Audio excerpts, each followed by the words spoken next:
Hi, my name is Melanie and I live in Jamaica. And this is my first live stream, and I'm doing it because I hit 100 subscribers. It does feel good.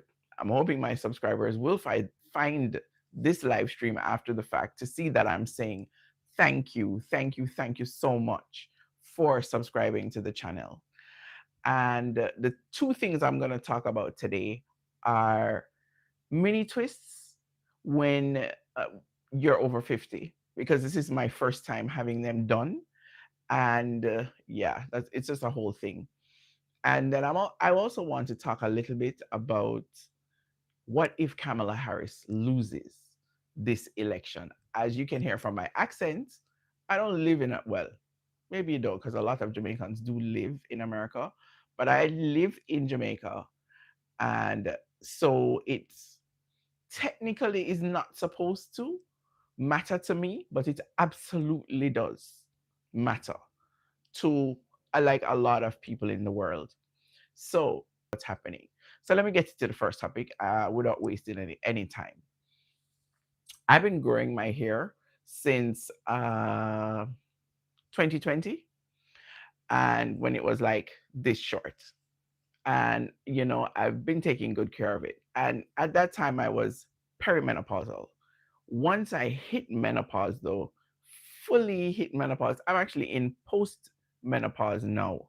But once I hit menopause, I recognized that the way to care for my hair, I had to change it dramatically. I used to be a once a week washer. Well, I had to change that because the shampoo, although I think it's very important, was drying out my hair too much. And so I changed it to washing my hair every 2 weeks. The other thing is that I recognize that, with gray hair, with menopausal hair, you have to moisturize it. You don't have a choice. There's no two ways around it. And so I learned from a channel called Coily Diaries. And so I use a concoction of vegetable glycerin with a lot of distilled water in it. And that's what I use to moisturize my hair. So anyway, these mini twists, I didn't do them on my own. I went to a stylist for the first time, in a long time that I've been doing my own hair. I went to a stylist and I felt when she was putting them in exactly how tiny they are. Yeah, I did. Well, this is now 3 weeks later, and this is now day three of me taking them down. I've only gotten this whole section done, and I was like, this is crazy. I said, no, no, I have to come on here and tell any of my sisters who are over 50, skip over mini twists. I'm actually going to do a video on it too. But skip over mini twists. Don't let anybody tell you, yes, you should do this. Because by now, I have the roots are locking all over. And just, yeah, taking a million of these out of my hair has just been so frustrating. I think for the first time, I was like, am I going to go to the barber and ask him to cut it off? Because it has just really been such a frustrating experience. Like I said, I started this 3 days ago, and I'll continue it again tomorrow. Let me have a sip, my lemon water. hmm So the thing you want to beware of though, so let me slow down. I do have tips that I think are very helpful if you do have many twists in taking them down. The first one is gonna be so like it's so obvious but not obvious at the same time, and it is to have water available. I recognize a lot of the time when I'm doing my hair, I don't drink any water, and so it'll be hours and hours and hours. And then I also set a timer for like 30 minutes to make sure that I take breaks in between. And then when I actually go to take when I actually went to take down these, I recognize that okay, this is the combination that worked for me. So in this bottle, I have a lot of water and a little bit of Bragg's apple cider vinegar. And then never pay no mind to this label. This is just olive oil. And like I said, I'm going to be doing a video that shows how I do it and talks about it in more detail. But if you haven't had mini twists yet and you're over 50, yeah, this is me telling you with all the love in my heart, do not do it. Do not do it. This has already been how many? Mm, the first day was like 6 hours, and the second day was 2 hours. Because in between, I've had to keep living my life. So, I've just found this beanie, and this is how I've been, rocking my hair out on the road. But why am I saying over 50? Why am I not saying, everybody must not do mini twists? Because thank you. I have like my vision is the worst. I broke my other glasses, but thank you. Um so the thing is, what was I saying? In taking it down, only use your fingers, that's for sure. Take breaks, that's for sure. But even doing that, oh, and I put on some nice R&B music. Let me tell you, let me tell you, let me tell you. And I made it as fun as possible, but it is a painstaking process, and there's no getting around it. And what makes us different, being over 50 and menopausal? The neck pain, the shoulder pain, the back pain, the lower back pain. We already have all these aches and pains, and mini twists make it even worse. So I'm telling you, yeah, I did it this first time, not doing it again. One of the, I'm actually soon, because you see, I have my grays hair and I have been coloring my hair on and off, but soon I'm gonna try the Clairol's. It's like a clear, there is no color because it's supposed to make your grays not so dull. So I'm very curious to see what it will do with my hair. But yeah, what else do I want to say about menopausal hair? Your hair can grow, but as far as I'm concerned, by the time we reach to this age, I don't know. Are we looking for length that we haven't seen in the whole rest of our life? I don't know. But for me, what matters is the hair density. Because what I realized is that I started to have thinning in the crown of my hair. And so when I recognized that, that's why I switched. What did I switch? I switched from using tools. I started detangling with my fingers. It takes a long time, but once I started doing that, which is about 4 or 5 months ago, all my density has remained. And I have very dense hair. So, somebody might say, what are you worried about? You already have dense hair. Well, I don't want to have all the hair dense around here and then, balding in the crown. I think that would be way too bizarre for me to handle. So, I don't know. Hi. Do you have any questions for me about menopause hair care? If that's where you fall, or just natural hair care in general, I'd be happy to answer. What did you ask? Um, there's a. I'm always gonna redirect to channels that I know have really good information. So there's a channel called Curly Chemistry, and from her, I learned that hair grows in phases. So there's sometimes when your hair is growing, sometimes when it's very stagnant, and sometimes when it's just not growing at all. So there could be a lot of things I think that can contribute to having some type of hair loss, even when you're not combing it. And that is going to be something internal. It may be that you are deficient in some type of mineral or vitamin. And the truth is, I heavily advocate that. And it's not about being vain about hair, but if you're having issues with hair loss and you're not combing it at all, and or whatever, you're being very careful in how you take care of your hair, then I would go to a doctor, because every part of our body informs us a lot about our health. And so, if you're having issues with hair loss, it may be as simple as you're having an iron deficiency. Well, that's not simple, but you could be having an iron deficiency, or anything else. It could be vitamin B, vitamin K, all kinds of things, that will express themselves by issues that you have with your hair. I hope that answers. Excuse me. I hope that answers what you were asking. Sorry. Mhm. Yeah.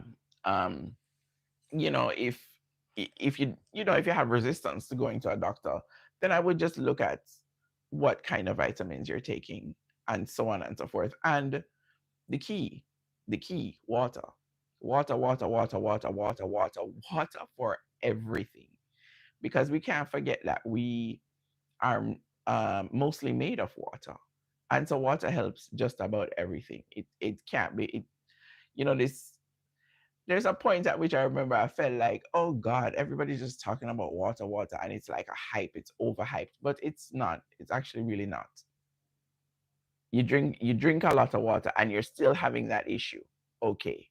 Well, if you drink a lot of water and you're still having that issue, then I highly encourage you to go to your doctor.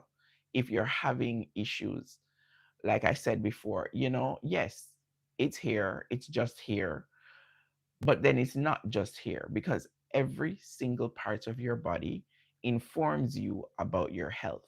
In the same way that if you find that your fingernails are doing something funny, or your toenails are doing something funny, it can be something to do with your health.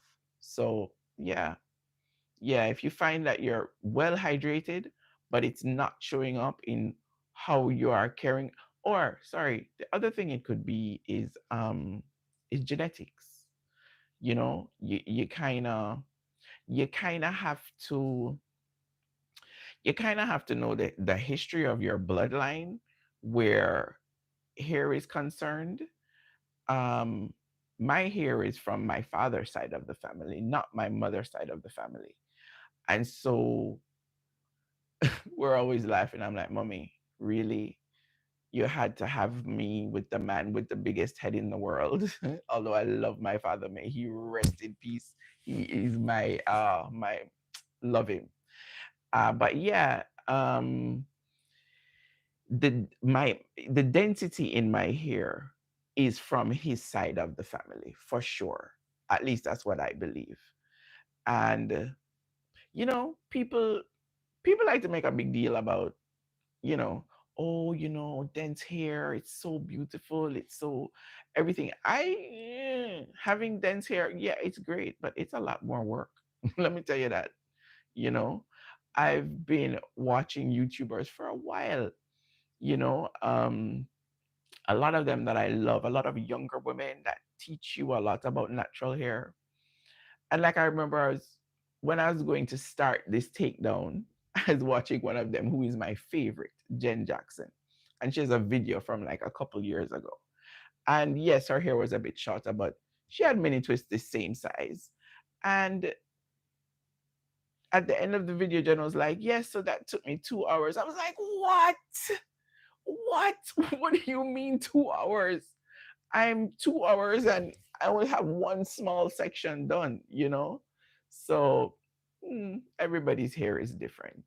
Everybody's hair is different. So that's the other thing I always like to say. Don't compare your hair with anybody else's hair. You know, your hair will do what it will do. And it's great to have tutorials about what to do. But whenever you're going to watch a tutorial on anything at all, watch at least three. Get at least three different perspectives. That's what I did when I was going to take down these mini twists, because one person was saying only use oil. Another person was saying use leave-in conditioner. And another person was saying, use the apple cider vinegar with water. And I kind of was tossing around. So when I started this at the back, I was only using oil. Well, no, it wasn't working. And so then I said, okay, let me switch and just use the apple cider vinegar with water. And yes, that was a little bit easier, but it took me, I stayed on that for a minute. And then when I put them together, so I'll have a whole section like this, and I'll spray like with this bottle. Yeah. I'll spray, make it very, very damp and squeeze. I'll squeeze the moisture in, and then I'll put the oil on my hand, push it through the whole length of the hair and the root, and then squeeze it in, and then put it up in, like, I take a section like this, and I'll put it in a scrunchie, one of those satin scrunchies. I actually, at first I never used to use them, but I use them now, because the other ones, your hair snags on everything. So I'll put this up, and then I'll just take it down one at a time. Oh, the method. What did I found that worked? Uh, I try to start from the bottom on these because they're so small, and pull them apart. I would do it now if the hair was damp, but it's not, and I don't want to do that.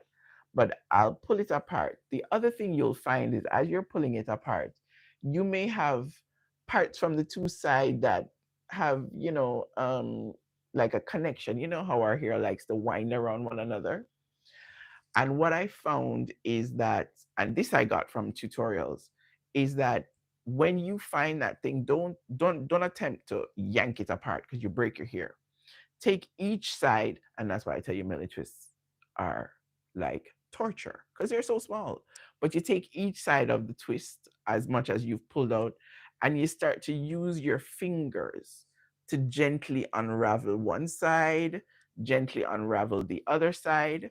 And as you're doing that, the part that's holding them together in the middle will just come loose, and then all the way up. And then when you get to the root, because I don't think you can see it, it's not going to be clear to you. But let me tell you, this is a lock. This hair is locked in the root. And so that's why, I taking my time. I'm going back to it on another day, tomorrow, maybe, and start to, yeah, man. No, no, no. It's like to pull this apart, I already know I'm gonna be. So that's the thing, right? That I was talking about when I'm saying you're over 50. So your hand is up here, so for like at least 3 or 4 minutes for each of these. Huh? No, no, no, no. And I love my stylist. Actually go back to her, but she will never put mini twists in my hair ever again. I'm not about that life. No, this is way, way too stressful. As a matter of fact, I think when I pull this out, I'm going to, I might just try a wash and go, although I'm not very good at those, and I don't have a sit under dryer to use, which is what will make it set the best way. But I do have, a blow dryer with a diffuser. But I'm so traumatized after trying to take these twists down that I'm like, I don't think I can retwist my hair right away at all. Not at all, So yeah, it's frustrating. Leave it to the young people. They have the shoulders that can handle it. So let them deal with it. We get medium twists. Medium twists are delightful. Absolutely delightful. You get your nice hairstyles, and you can make all kind of styles out of the hair afterwards. It's beautiful. It's a beautiful thing. But no, the way this has traumatized me, when I'm done, best believe I think I'm doing a wash and go. So, mhm. um, well, you've been here with me the longest. So, is there anything you want to ask me at all about anything? I don't know, you know, because I appreciate that you've hung around, because I feel like I'm not just talking to myself, you know. This is, like I said, my first live. Well, maybe I should ask you because you're here, and I don't have to cover every topic I meant to cover, but are you comfortable with me talking about the election and Kamala Harris? Or is that just like, oh, I don't want to hear anything else about politics right now? Okay, nice. So I had actually made a video because at that time is the first time I learned about Project 2025. Yeah. And everybody will hear about that thing and have the thing that makes the deepest impression on them. Well, the thing that made the deepest impression on me with Project 2025 was that it wants to have America remove itself from the Paris Climate Agreement. That troubled me deeply in ways that I can't even explain. Even in making that video, I can't explain how deeply troubling that would be because as we can see, yeah, Hurricane Milton, I'm sorry, I forgot the name of the other one, Hurricane Helene, Cuba just had Hurricane Oscar. That was the first thing that made me be like, what? Okay, no, no, no, no, no. Y'all cannot put this man in office because if America leaves the Paris Climate Agreement, it is going to be detrimental, not just for the other countries in the world, but especially for America. Because this thing was made so that we come together as a planet of people and say, okay, maybe I would like for my nieces who are 7 and 9 years old that when they get to be 20 and 30 and want to have children, that their children will have a planet to deal with. And somehow we're just dissociating from that. All right. So a couple nights ago, my mom asked me, she said, Melanie, what do you think will happen if Kamala loses? I said, I'm not thinking about it. I can't think about it. I just really can't think about it because it's just too stressful for me to think about. Because not just things like the Paris Climate Agreement, but right now, my three brothers live in the US with their families and children and so on. And uh, what is it more than anything? When I think about Donald Trump and what's going on with him now, it is very, very, very clear to me the direction in which he wants to take the United States. And in my opinion, the only people that will benefit from the agenda, which I know he has distanced himself from Project 2025, but the only people that will actually benefit from that plan being put into motion is probably white men. That's it, not even white women. They won't benefit that much. Texas.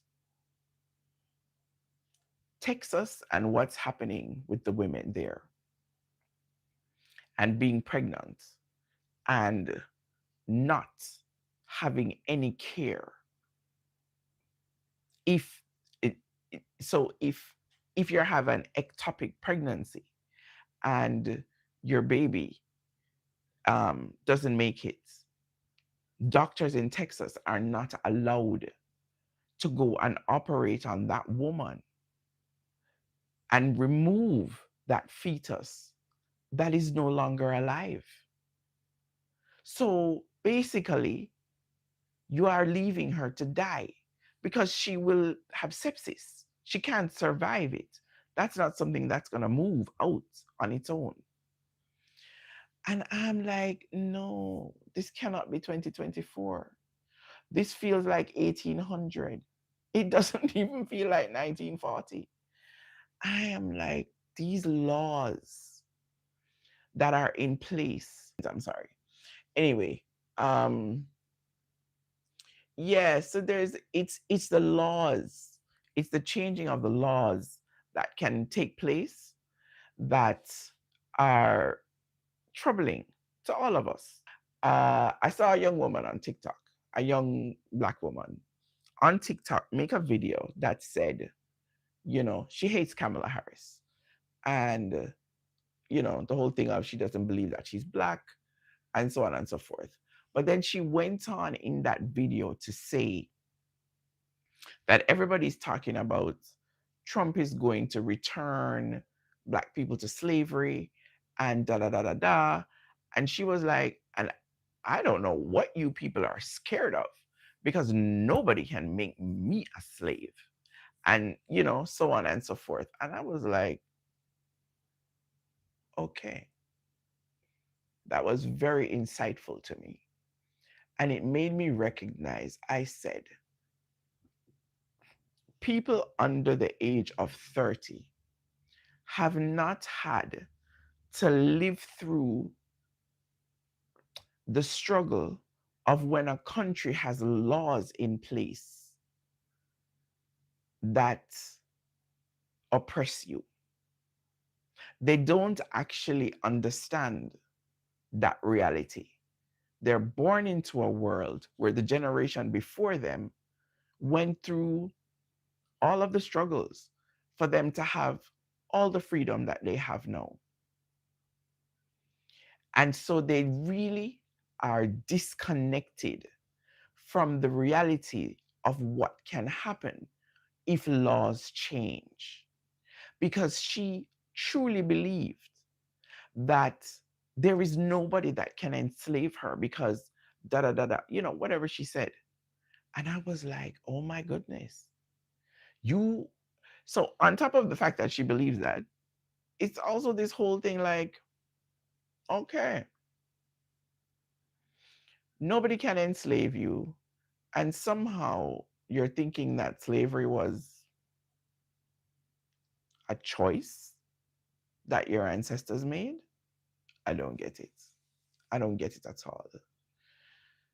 So, yeah, I am worried. There is one thing that I do want to address, though. This very contentious, controversial point about whether Kamala Harris is black or not. I find this one to be just so bizarre.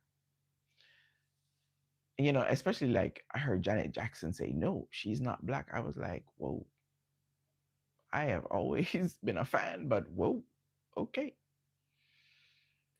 So people will say, no, she's Indian and she's Jamaican. Her mother is Indian and her father is Jamaican. And that means she's not black. And I'm like, excuse me? Jamaican is a nationality. It is not a race. It's not a race. It's not a race of people. It's just a nationality. It's a country. Just like there's America and there's Canada and there's Brazil and there's all these different countries. The fact that her father was Jamaican or is, I don't know if he's alive or not, is Jamaican, how does that negate her being black when this was a black man? I know I've heard people talking about the fact that in his book or something, he speaks about the fact that his ancestry is mixed with other things. Everybody been on that's a whole thing now, right? Ancestry.com is popular and it's out there. And there are very few people that are not mixed with a lot of things. But this was a black man. And so her father is a black man and her mother was Indian. No, did she grow up completely as an Indian? No. Her mother grew her up as a black woman. How do I know this? I'm going to tell you a very funny story about that. So she went to an HBCU, right? That's the first thing. Let's say she was really, really grown up in the Indian culture. She's not going to take herself from Oakland, California to Washington, D.C. to go to the most renowned Black university that there is. That's number one. Number two, let's say she did that. She then went on to pledge one of the major Black sororities, the AKAs, which also tells me how American and Black American she is. And I'm going to tell you why. So I went to university in the States, but I left Jamaica after high school. Several of my friends have done the same thing. I do not know one single Jamaican woman who left Jamaica after university to go, excuse me, after high school to go to university in the US who pledged, who completed a pledge, her, excuse me, who pledged into a Black sorority. And that boils down to culture. Because I know I had a friend that tried. She was doing the pledging for the AKs, and she didn't last long because as Jamaican women, you can't, we don't take talking. You can't tell us what to do. You can't, and that's a part of the initiation process for Black sororities. That's very necessary. It goes with the culture. But for a Jamaican woman to go through that and survive it and make sense of it, I don't know one who was brought up in Jamaica, who then went to university in America and completed an initiation into an American Black sorority. So for me, when I put those things together, I'm like, what do you mean this woman is not Black? But, people want to use it against her, and they just do. And there was one more point I wanted to make before I end this live. What was it about? Ah, yes. Watching from the outside, one of the things that has been the most bizarre to witness is America's sort of panic at having a female leader. It's the first time, it truly made me realize, I was like, yes, America has never had a female president, which makes it's supposed to be one of the most progressive countries in the world. That that statistic alone is so archaic. It's not funny. Let me see. Who can I put you back to? England did it all the way back with Margaret Thatcher. If you don't know who Margaret Thatcher is, look her up. They called her the Iron Lady because, yeah, she didn't play. She didn't have policies that benefited Black people, but she was a phenomenal leader in her own right, dealing with what she needed to deal with. Up until very recently, there's been Angela Merkel in charge of Germany. Hi, thanks for joining. Yeah, there's been Angela Merkel in charge of Germany. In my own country, we've had female leaders. Right now, one of the most phenomenal leaders in the world is the female Prime Minister of Barbados, Mia Mottley, who has had the United Nations like in a grip for all kinds of things that they're doing. And so it's been quite bizarre to watch Americans in America freaking out at the concept of a female leader. I'm like, wow, it had never really occurred to me before that America is such a patriarchal society, but it really is. And that's just how it is, I guess. I'm worried for what a Trump presidency will look like for a lot of people